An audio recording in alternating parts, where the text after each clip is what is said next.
As I was just introduced, I'm Father Jacob Bertrand Janczyk. I am a Dominican, and I live in Washington, D.C. We'll talk, I guess, a little bit about the Dominicans, obviously, within our time together.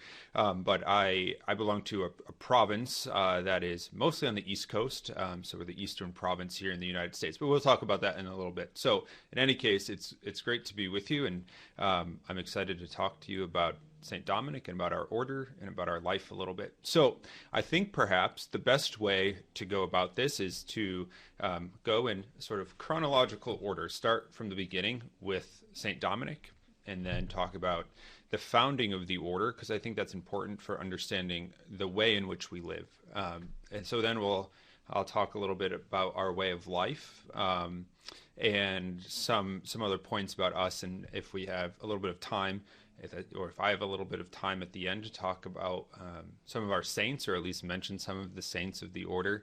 And then, of course, time for your questions, whether about something that I said or something that I didn't say, something about the order, something about our life, or something totally different about discernment, vocation stuff. I'm happy to answer whatever questions might be helpful for you. So let's start by at least making mention of, if you see the photos there, at least we're starting, it's going the wrong way.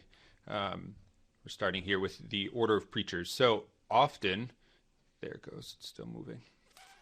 That's right. The order of preachers is the official name of the Dominican order. So often religious orders have sort of nicknames that they're given from their founders. So we were founded by St. Dominic in the year of 1216 as the order of preachers, because our job in the church is to preach the gospel. So a little bit about St. Dominic. St. Dominic was born in the mid to late 12th century, so around the year 1170, and he died in the year 1221. So sort of at the height of the church's sort of medieval age there, actually just kind of leading into it. And he was born in Spain. He's a Spaniard by birth, and he's from a pretty holy family. So often we hear about saints that have these big conversions. We can think of St. Paul. We can think of other religious founders like St. Ignatius of Loyola, for example, St. Benedict. These men that I listed, but also women here who have had big conversions and then have been led to religious life. St. Dominic doesn't really have a history like that. He grew up in a pretty holy and observant family. As a young man, he studied under his uncle, who was a priest, and then after he finished his studies, he became what's called an Augustinian canon, so a type of religious, kind of like a monk that lives at a cathedral. His mother had this vision. Blessed Jane is her name. His mother had this vision when she was pregnant with St. Dominic, that she gave birth, it's kind of weird, but you'll see why in a sec, that she gave birth to a dog that had a torch in its mouth with a flame, like a burning torch, and that dog ran all across Europe, setting the world on fire with love for the gospel. So often, St. Dominic is depicted, if you in iconography or paintings or statues, with a dog by his feet, and the dog has a torch in his mouth. So if you can see the little slide there, the middle image has St. Dominic there standing with that sort of crucifix, and then down on his right side, if you're looking at his left, there's the dog. You can kind of see it's a little dark, but the dog there in the corner. So that's often something that Dominic is depicted with, just to kind of make him stand out amongst the other saints and that sort of thing.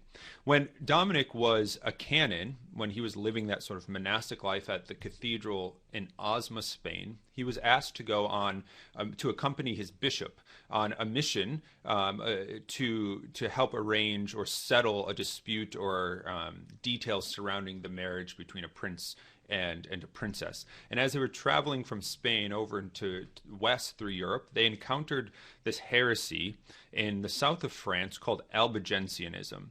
And the Albigensians are named Albigensians because they're from the region of Albi, France. So it's not terribly creative, but it tells us who they were and where they're from. And I make mention of these people because it's this encounter that St. Dominic had with the Albigensians that was the foundation of the Dominican order, of the order of preachers. So the Albigensians believed that the body, the material world, was bad, and that the spiritual world was good. And if you think about that for a second, if you think about that in relationship to Christ and our faith and the Catholic faith, that poses a lot of problems, because what they believed was that Christ didn't actually become a man, that he sort of pretended, had a form of a man. So they rejected the humanity of Christ. They rejected the goodness of the body. They rejected the goodness of having children and these sorts of things. And so St. Dominic, in encountering this, asked permission from the Pope in Rome if he could preach, if he could stay there and preach and teach the truth of the faith. And around the year 1200, Dominic was, 1202, Dominic was given permission to do this. And Dominic labored in the south of France, preaching the gospel for about 10 years, by himself, with some disciples who kind of followed him. But it wasn't until 1216, that the order received its official, going the wrong way again, its official approbation. Or in 1216, the order was approved. And in 1216, on December 22nd, 1216, the order was approved and founded by the Pope. It was Pope Honorius III, founded to preach for the salvation of souls. So the order was founded for that one mission, to preach for the salvation of souls. You may think, if you go to Mass, that, well, I hear preaching at Mass, I hear the homily, I hear preaching elsewhere, these kind of things. But at that time, and for a good chunk of the church's history, it was only the bishops who preached. So when people would go to Mass on Sunday, they wouldn't hear a homily, they wouldn't hear preaching. So the order was new, and one of the ways that it was new for the church was that it was given this permission to preach wherever the friars were. So the brothers those who attached themselves to the order were able to preach the gospel. And the order's charism, or the gift that the order brings to the church, is simply preaching the gospel. And we often will say that preaching's, all priests preach, other people preach too. But with respect to the sort of the homily and the formal kind of preaching that all priests preach. But for the Dominican, preaching is not something that we do, but rather it's something that we are. We are preachers. And our whole life, as we'll talk about in a minute, our whole life, the whole life that I live and that I live with my brothers, the whole of our life is oriented to be able to preach the gospel. So I'll tell one more story about Dominic and the early order that sort of set up who we are and who we are still over 800 years later. And then we'll talk about our life specifically, what we do and what things look like for us now. So the order was founded in December of 1216. And then less than a year later, in 1217 at Pentecost, so 40 days past Easter, 50 days past Easter because the Ascension is there, at Pentecost in 1217, so not even a year later, Dominic had about 15 men with him who were Dominicans at the time. So the order was very small. And at that time, at Pentecost, Dominic sent out those brothers out in pairs, 2 by 2, to the university cities throughout Europe. So Dominic had something in mind, and what he had in mind was that if he was going to have an order of preachers who were going to preach the gospel, that one, they had to learn the truth of who God was. They had to study theology, study other things, so as to learn about God, so that they could preach God. The other thing, besides the learning, was that they had to be in areas where people were. So previously, monks would have left the cities and gone out to the country to sort of live apart. But not so for us. Not so if the Dominicans kind of became like urban monks in ways. So we live in cities around universities. One, as I said, to learn theology, to study the theology and scripture and these sorts of things, but also to teach and preach. And if we're going to teach and preach, we need to be surrounded by people that are going to listen to us. So that dynamic of study and preaching still defines our life in a city setting. So most Dominican establishments, we call our houses priories. Most Dominican priories are set in a university setting or in a city setting. So let's talk about then the Dominican life, what we do, what our life is like. Oops, going too far again. Let's see. There we go, right there. So to talk about Dominican life, what do we do in our life? It's easier to understand the life if you understand it as sort of having two dimensions, two sides to it. One of our great saints is St. Thomas Aquinas. And St. Thomas Aquinas called the Dominican life a mixed life. And what he meant by that is that it contains some aspects of contemplation, of prayer, of a sort of life set apart and withdrawn, but also the other side of an apostolic kind of life, imitating the apostles in our preaching. So it has both sides to it. So if you think of what do Dominicans do, how do we live? Well, on the internal side of our lives, within our houses, we live in many ways as monks do, or we have these monastic observances. But we also go out and we preach. So let's talk about the internal side. Those are that internal reality of our life. What we do in our house is marked by a number of things. And the first thing is prayer. We live a life of intense prayer. And when I mean intense, I mean sort of regular. So our day, throughout the day, we're in and out of our chapel chanting. If you can imagine how monks would chant, that's how we pray most of our prayers. So in this picture that you should see now is a picture of our chapel at the Priory, my house where I live in Washington, D.C. So we're about 70 friars in our house here, and this is just a picture from one of the times that we were in the chapel praying. So you can see the chapel's quite full. There are sort of customs of when we sit and when we stand, and the sides, obviously you can see one side standing, one side sitting, this whole kind of structure of monastic chanting and prayer. We also have a good deal of private prayer, of quiet prayer, so when we're praying alone. So another friar there with his hood up praying, we call that usually our meditation. So meditating on the scriptures, meditating on the things of God. So our life is punctuated by this prayer. It's really the backbone of Dominican life, because the idea here is that, as with any Christian, but especially for the preacher, that if you're going to preach, if you're going to talk about Jesus, you first have to know Jesus. You first have to spend time with him. So we do that firstly in our prayer. Another part of our life as Dominicans is our study.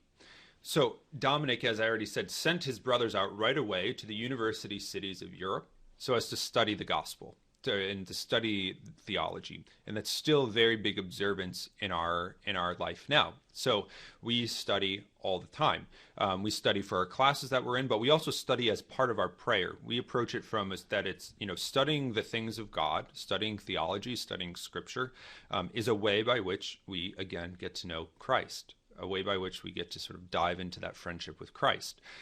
So study is a big aspect of our life. A couple pictures of friars studying here. That second one that you see right now is an image of our cloister garden at our priory in Washington, D.C. So the house is shaped like a square and has a garden in the middle. Another aspect, so we had prayer, study. Another big aspect of our internal life is our common life or our community life. So we live in big communities. As I mentioned, we have about 70 friars, or that's what we call, we're not monks, we're friars. That's the name for Dominican. We have about 70 Dominicans living in my house alone. This is a picture there that you see from our refectory, which is what we call the place where we eat. So these are, I think, praying grace before dinner. So you can see the community there. That's from a number of years ago, but still the community is about the same size. And the idea here with the common life or the community life is that it's a sort of imitation of the apostles. So remember that our Lord called 12 men together as his apostles, and then also had other disciples gathered around him. And then if you read in the Acts of the Apostles that the first Christians, they came together in community, to live together in community. So the idea here is that we pursue God together. Through our prayer, through our study, we do it as brothers, all pursuing God together.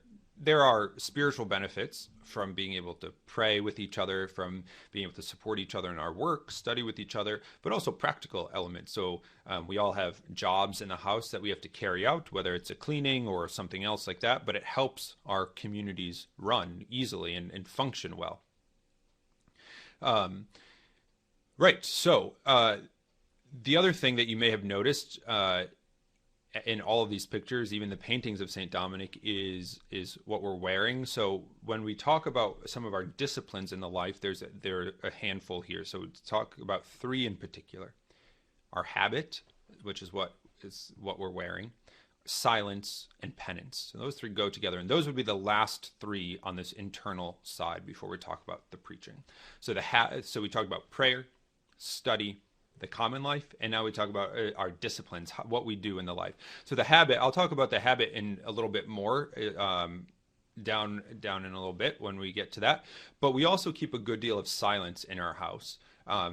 So I just wanted to focus on that for a second. The reason is because we understand and we know that as Christians, God speaks in the silence. We can't be distracted all the time. We can't be are surrounded by noise all the time, because that drowns out God's voice in our lives. So we keep a good deal of silence. So in a lot of the hallways in the house, we don't speak.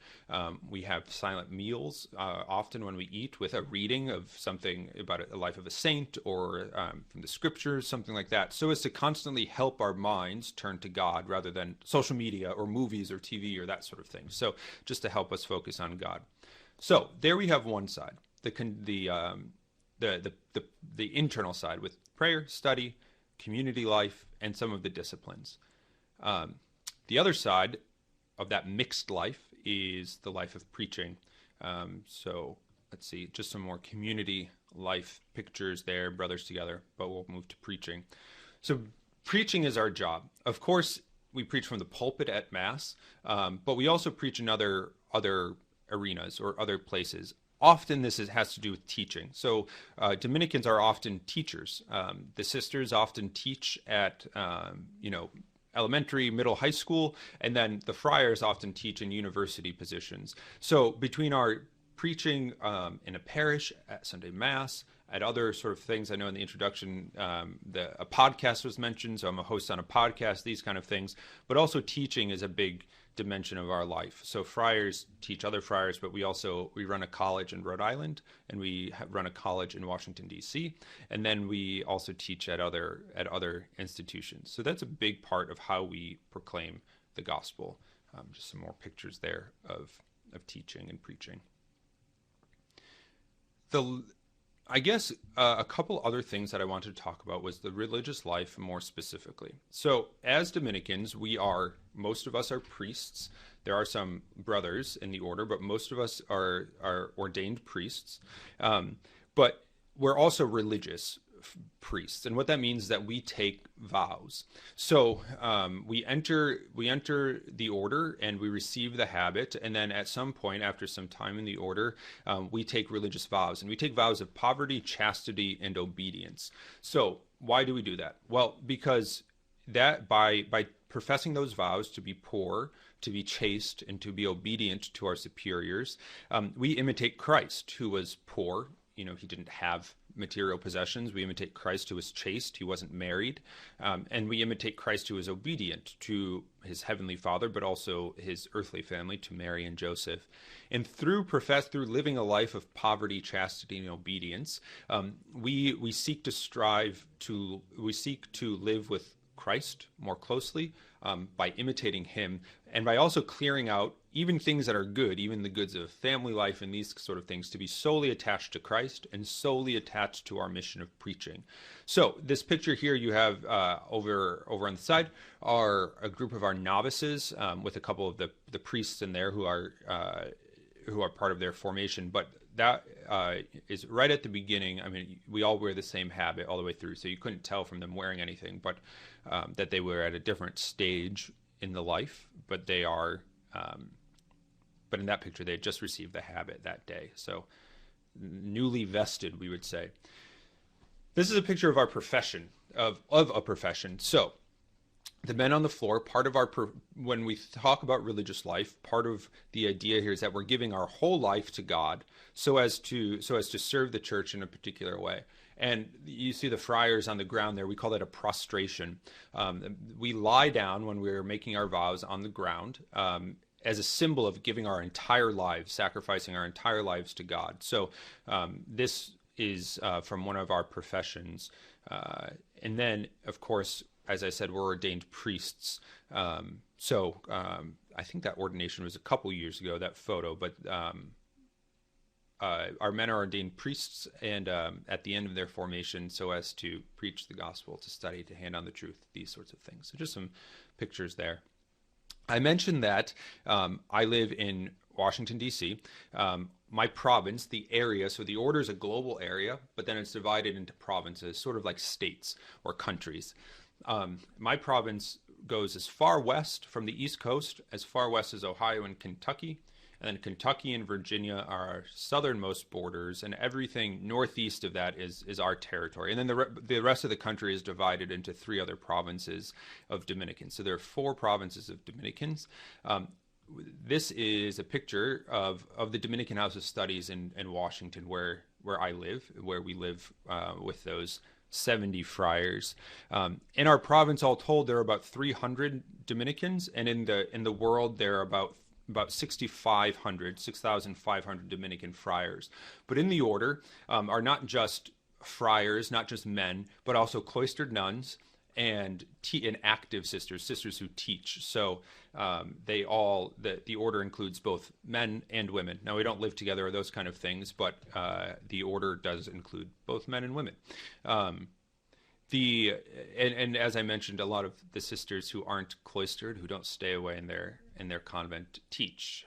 So there are 2 big mother houses, one in Nashville, Tennessee, and one in Ann Arbor, Michigan, of Dominican sisters who teach throughout the country.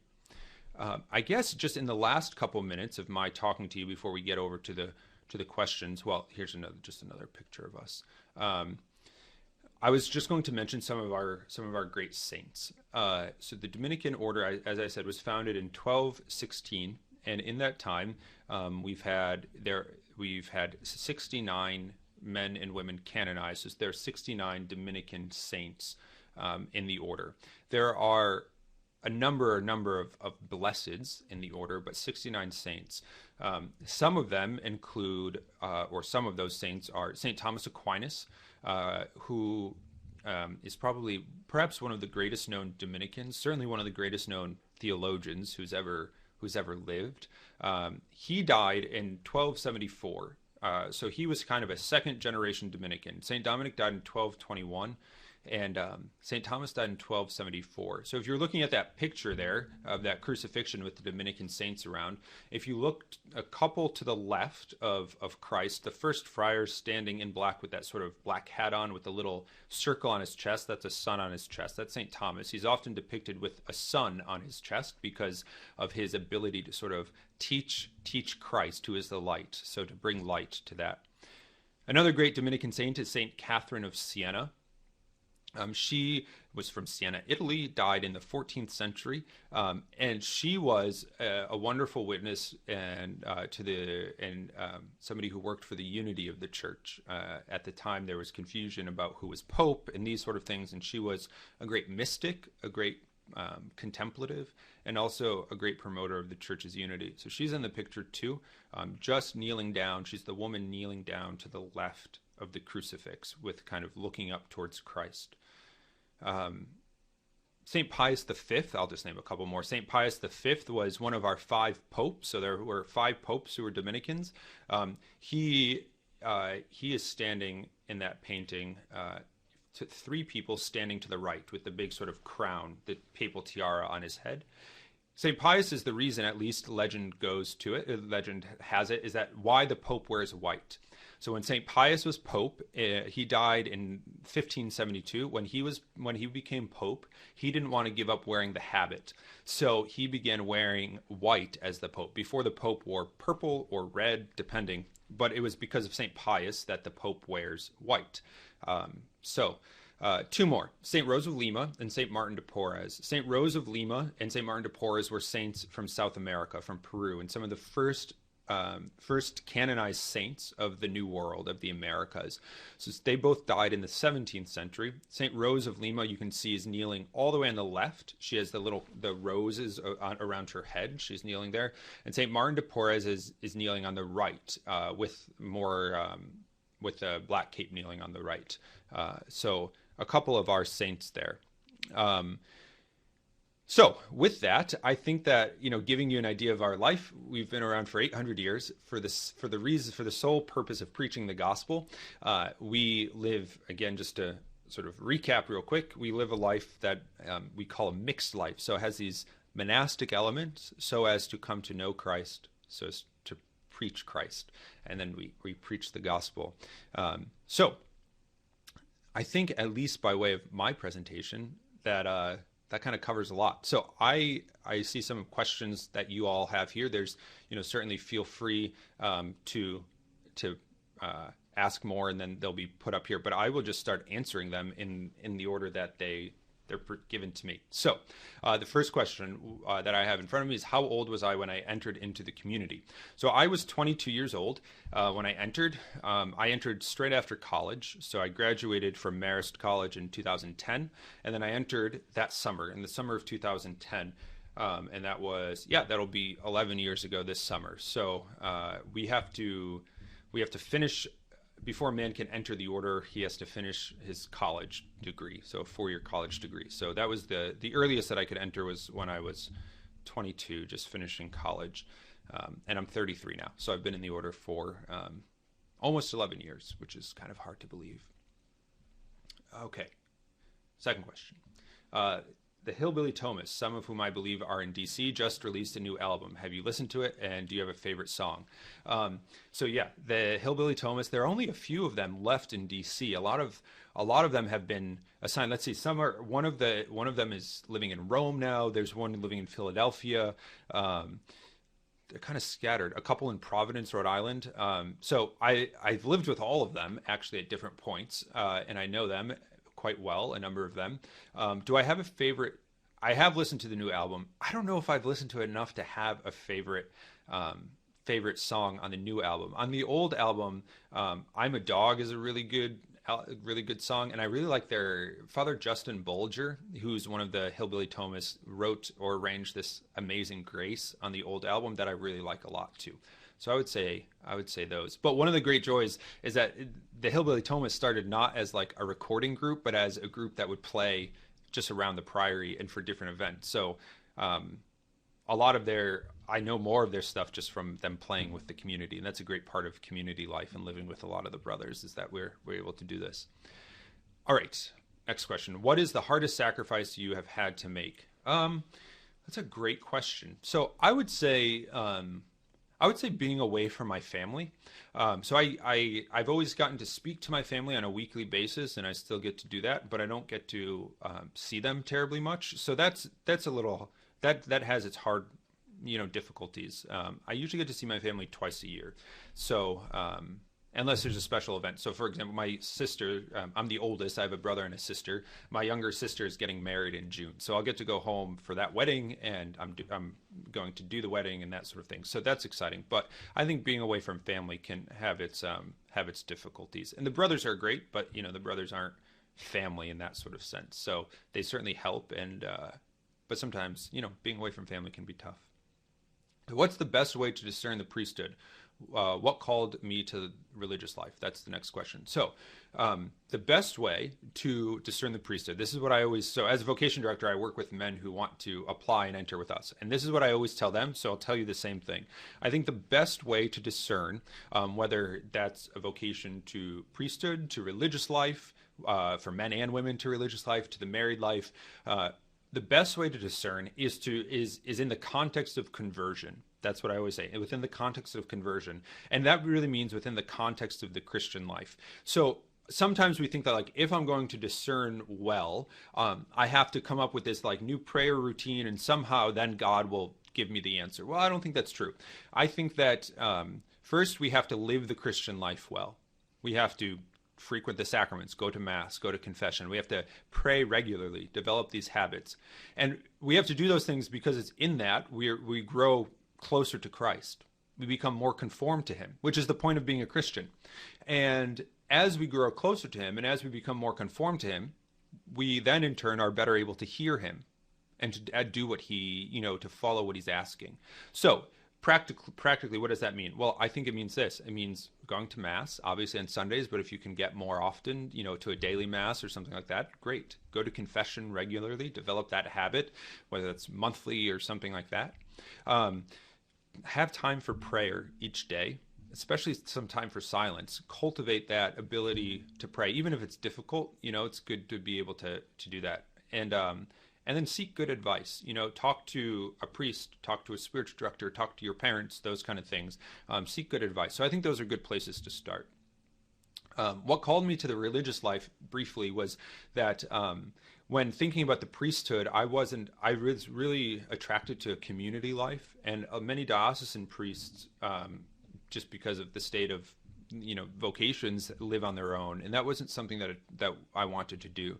So my spiritual director at the time suggested I look at religious life and a way of life with a lot of community. So that's what I did, and I found that in the Dominicans. And of course, there are other religious orders that have community life, but he knew the Dominicans, so that was kind of the introduction there. And so the community was a big pull for me in the beginning, something that was important to me. I also love the habit. I love wearing a habit. So that's another big thing for me is the habit. I guess I could say a word. I was going to say more about the habit, but I forgot. So I don't know if you can see. Well, you probably can't see from where I'm sitting, but at least you can see in the pictures. Let's see. I can go up to one that actually, without me having to stand up and cutting off my face, where you can see more of the habit. I think that one's fine. You can see the backside. So our habit is made up of several pieces. So you can see the main part of the habit with the sleeves and kind of the floor length thing is called a tunic. And that's the basic form for our religious habit, is a tunic. And then we have this longer part that goes down the front and the back, as you can see in that picture. And that's called a scapular. It shows our devotion to Mary. So we wear that scapular, and then we have what's called this top part that you can see with the hood on. I'll say something about the hood. I think there was a question about that too. It's called the capuce, and that's just from the Latin word caput for head. So it's just like the headpiece. We also have what's called the capa, which is the black that you see in this picture. So it has kind of the cape and then the black part of the capuce, and we wear that when it's colder as kind of an extra layer, or just for more formal kind of occasions, that sort of thing, whether we're preaching or at our professions. But, now I'm inside, so I don't need it on right now. Then we also, the last part is, I guess that first picture was most helpful, is our rosary. So we wear a rosary on our left side. So there you see it there. Another thing that Dominicans do is that we wear black shoes, black leather shoes. Unlike Franciscans who wear sandals, Dominic always wore black shoes. So that's just coming from Dominic, what we wear. So you can see here, especially everybody lying down with all the kappa on and the black shoes. Okay, next question. What is the best part of being a priest, and what is the hardest part? It's a great question. So the best part about being a priest, so as a Dominican, I would say preaching. That's kind of perhaps an obvious answer, but I think more specifically, teaching the faith and bringing the faith to people, bringing the truth of the faith. One of the mottos of the order is veritas, which is Latin for truth. So we spend a lot of time studying the truth, studying God, who is the truth. And I think often people are confused about what the church teaches and about who Jesus is. So having that opportunity to sort of explain the truth of our faith and who Jesus Christ is, and sort of create an opportunity for people to grow in their relationship with Christ or fall in love with Christ. I love that part of being a priest, that sort of teaching part. The hardest part, for me, I would say, again, as a Dominican priest, is often our vow of obedience. It's nice sometimes when you have somebody telling you what to do, so you don't have to make all these decisions, but you often are asked to do things that you would otherwise prefer not to do, or even just being obedient to the life and being faithful to that every day in and out of the chapel and doing this and that. Sometimes you kind of just want to do your own thing, but you don't, because you've made the promise to live the life. So sometimes that can be challenging to sort of, persevere and continue to strive in that. So I would say those are the best and the hardest part. I would also say one of the best parts about, especially being a Dominican, is the community life, having those brothers around you, having those, who become your friends and that sort of thing. That's a great part of our life. Okay, next question. So in Bloomington, Indiana, there is a small house of Dominicans with only a couple of Dominicans. Why do you not all live in large houses? Good question. So the ideal for Dominicans is to have what we call a priory. And a priory requires 6 or more friars. So you can have smaller houses that have less than 6, but that's usually for some sort of apostolic reason. So whether it be a rural place that doesn't need a full priory running, or if a particular province is smaller, or those sorts of things where it doesn't make sense to put a ton of men in one house, it might be a smaller house. So in our province is quite large.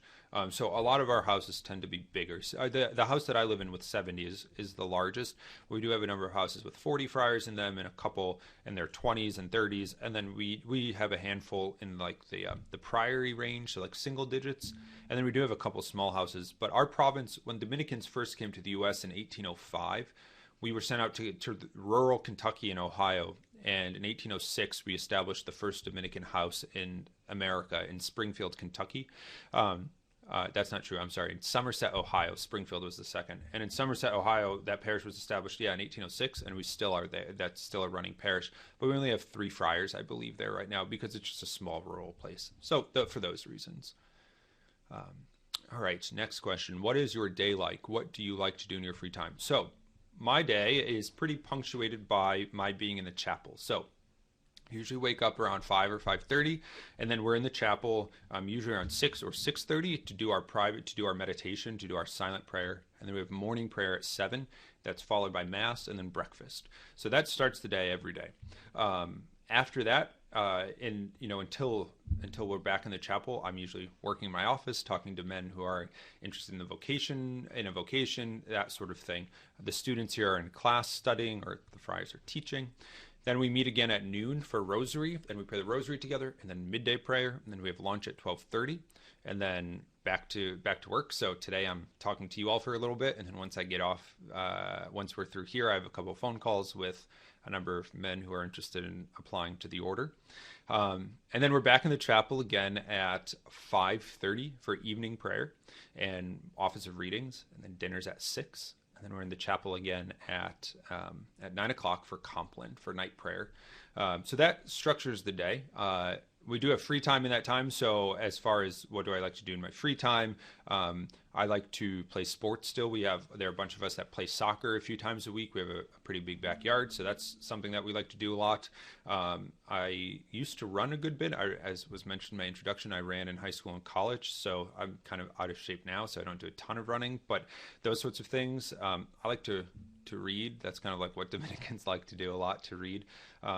So those kind of things, pretty, I guess, normal pastimes, nothing terribly kind of crazy or interesting, I guess. So if we are interested, the question is, if we are interested in entering the Dominican order during college, should we join the third order? Good question. So as I was mentioning, what the third order is, the order is broken into, we'd say, three different groups in the order, and we call them orders within the order. So first order are all the men, all the friars. Second order are cloistered nuns.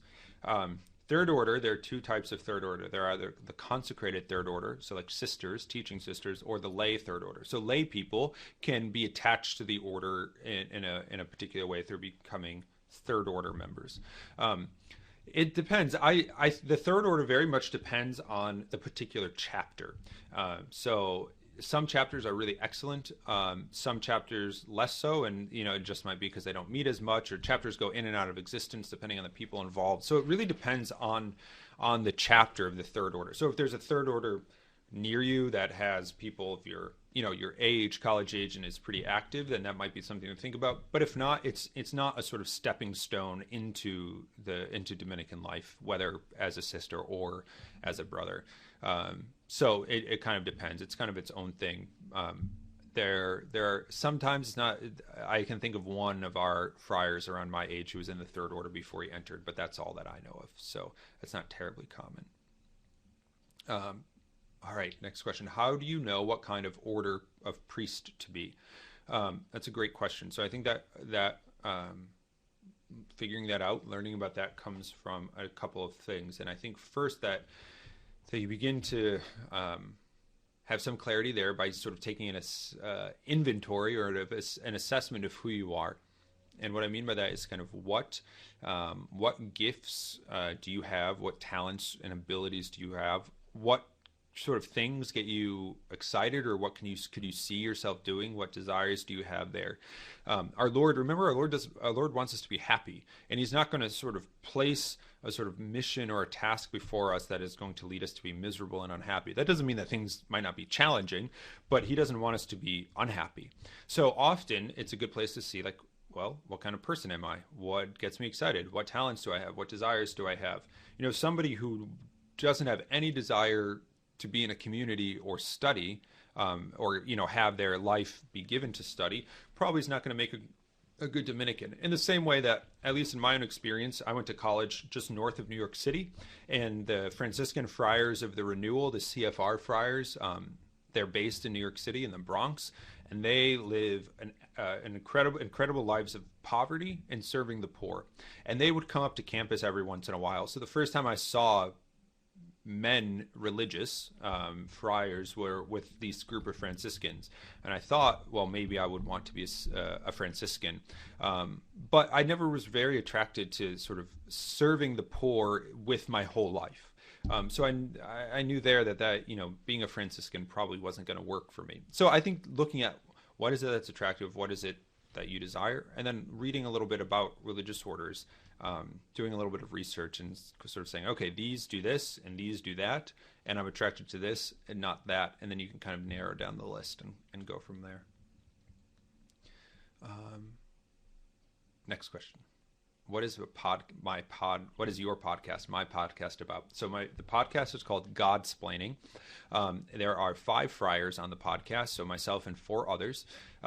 We started about a year and a half ago, and basically it's our attempt to engage in all things Catholic as we kind of promote it. So so we talk about things theological, things philosophical. We talk about literature, art, culture, current events, kind of various topics. We also do during Lent and Advent, Lent, and Easter season. We do a Sunday Lectio on the readings for the Sunday Mass.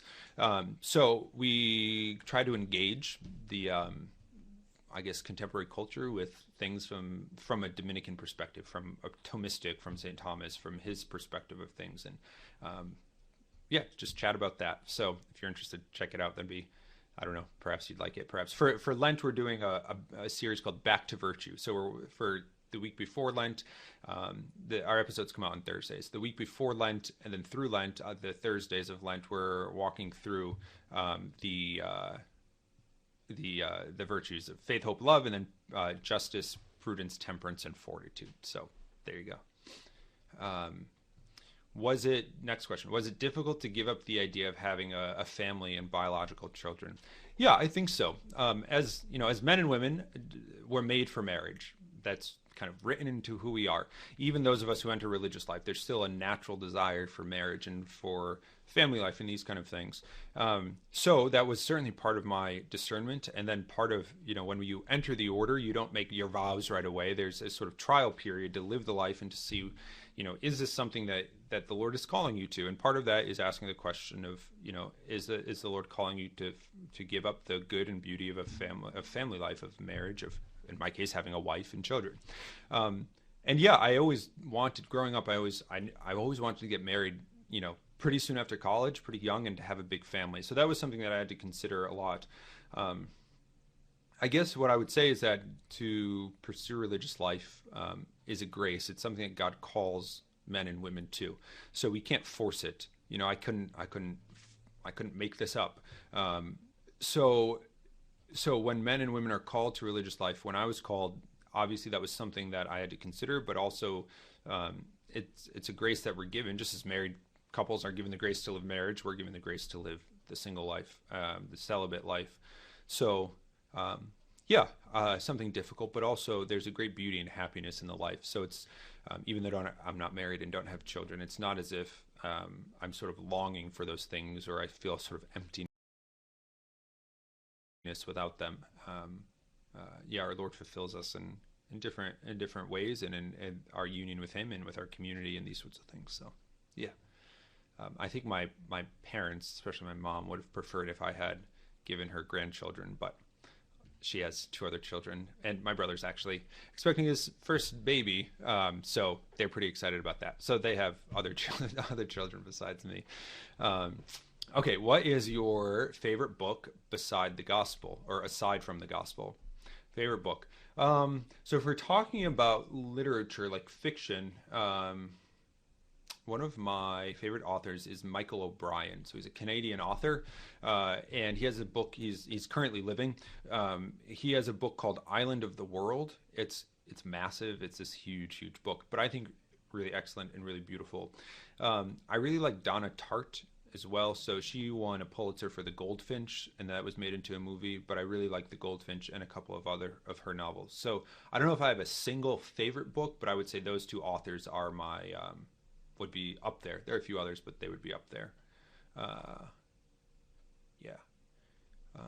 think that's, as far as nonfiction, I don't know. I don't read a ton of nonfiction if it's not for like school or work, so I'll stick with the literature.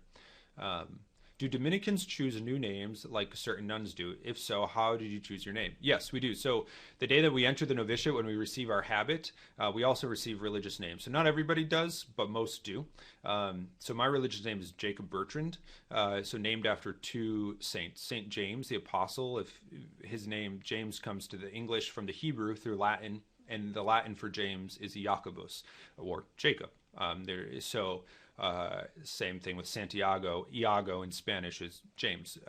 So named for the apostle, St. James the Greater. And then Bertrand is from a Dominican missionary to the Americas, St. Louis Bertrand. So those 2 kind of combined to give me my religious name. A lot of people think Bertrand is my last name, but Jacob Bertrand's my religious name.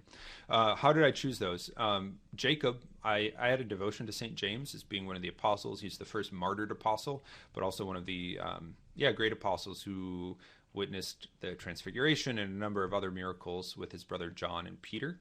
And then Bertrand, because of St. Louis Bertrand's great missionary zeal and for spreading the gospel. So in our community, if we want to take a religious name, we can suggest names to the novice master, and then he chooses from that, and then we're told the name when we receive our habit. So that's how I receive the name.